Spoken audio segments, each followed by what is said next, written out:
You kind of already told us how you're feeling on your way up here, but how are you feeling? Cloud nine. Man, I needed to ride my ass back to the winner's column. I did. I haven't felt this elated after a victory in man, it feels like since my debut. So I'm up there. I'm high on it right now. I feel good. I feel really good.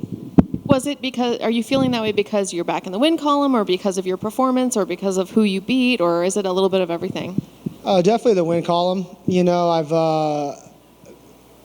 been my worst enemy, and I feel like I'm the only one who's defeated myself in the octagon.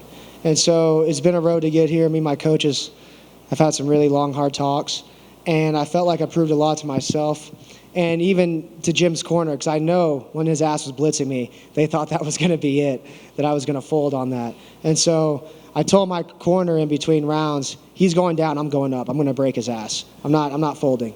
And that was really important to me, to show myself, to show the organization, to show the world that, I'm not just this one-round hitter.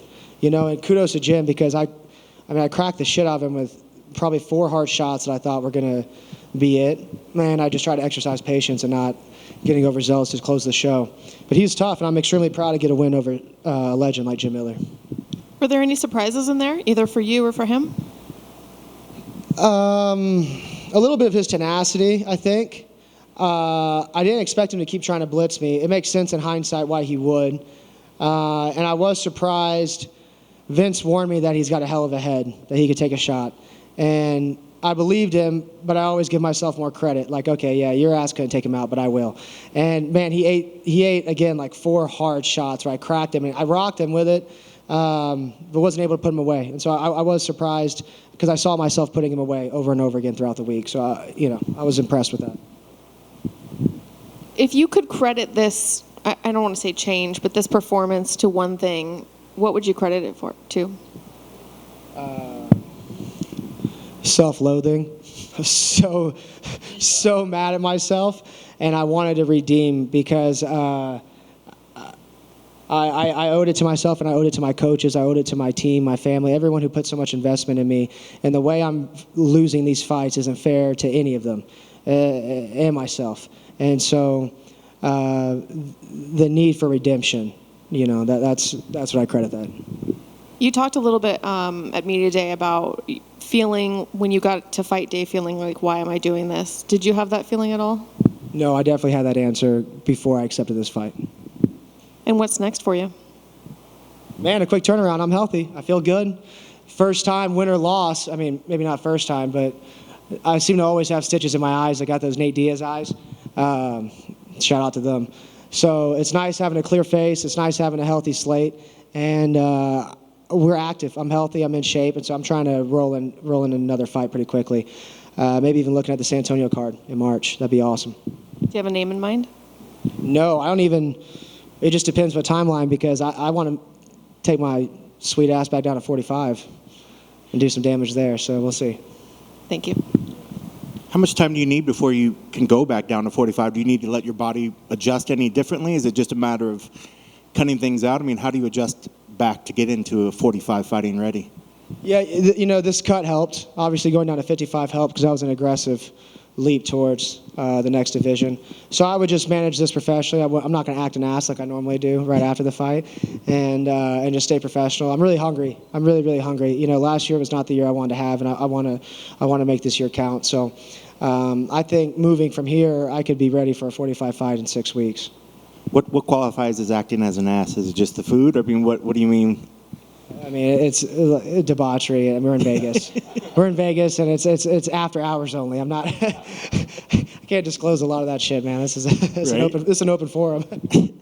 Well, speaking of, you mentioned, did you ever feel like you folded in the past? I mean, is this something that you had thought about? I mean, is this something mentally that you noticed that you had a tendency to do, or is it just in certain points that you're upset with how you treated it? Yeah, I felt like at times I'd be too conscious in the action, and I'd have these extremely self-sabotaging thoughts, almost negating the good that I'm doing in the fight. I'm looking at all the bad. I'm absorbing all the bad. I'm not taking punches as well as I give them, is one way of looking at it. And I really needed to turn the corner on that. And I did for a bit, and I'm a master at playing tricks on myself. And so the last couple of fights, I started really getting in my way, where I could see myself winning those opening rounds, but still finding ways to fumble the ball, and just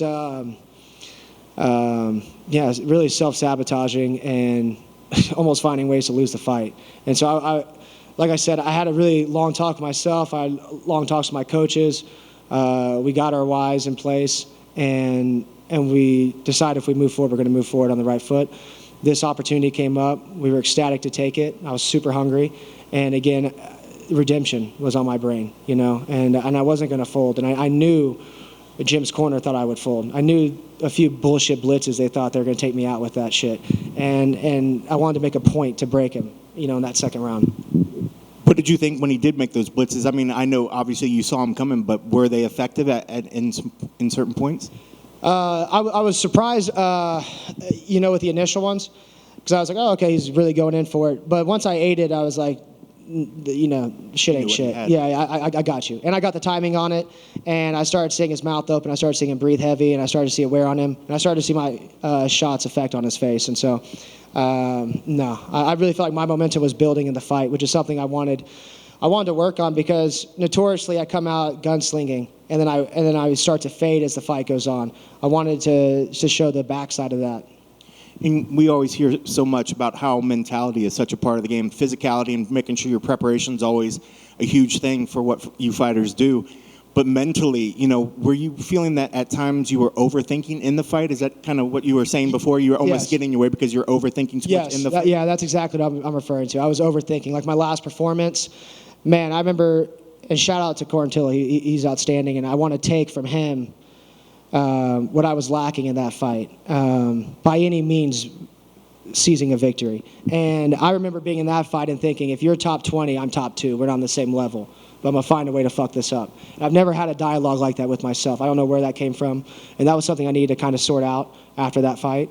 But 1,000%, there's the cliche, it's always you versus you, and man, that really resonated to another degree after that fight. And so we had to sort some things out on our end, and in my corner, my coaches, and we got an open line of communication, a lot of trust, and so we were able to work that out. I was able to find my whys, and like I said, I'm really fired up. I'm super eager, and tonight I'm really proud of that performance. I'm really proud to face someone like Jim Miller. It's awesome. Congrats on the victory. Thank you. It was a great performance. Alex back here. You were talking about the self-defeating mind games or tricks, whatever you want to call them, that you were playing on yourself. What's it like to go through that? And why you're trying to fix it, have these guys who clearly look very proud of you right now, like, to come full circle to this result, beating a guy like Jim Miller?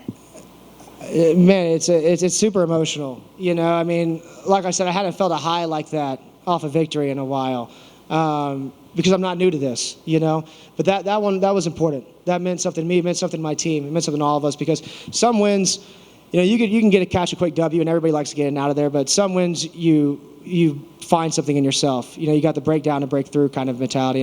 And there's some times where you leave a piece in yourself here in that cage, and there's times where you take a piece and you grow out of that cage. And tonight we grew. Tonight we grew in a really big way. And so I know my team's really proud. I'm really proud. And man, that's the kind of momentum we want to start this year off. Gotcha. And there you go. And as far as the move to 145, is that just like just drop down, just fight 145? Or are you looking to go up and down, kind of just pick and choose? Yeah, opportunities present themselves, right? Jim was a good opportunity, and he's not a massive 55 like like a Makhachev or somebody. So I knew it wouldn't be too overbearing. I didn't want to spend too much time grappling with him because I knew he'd be dense, and I was working my way down to 45 when I accepted the fight. But I do think I'd make a solid 45, and I feel good there. I feel strong there. So again, just based on opportunity, if it's a really short notice fight, I can't jump on 45 that quickly. But if the time's right, yeah, 45. Hey, congratulations, man. That was dope. Thank you very much, man.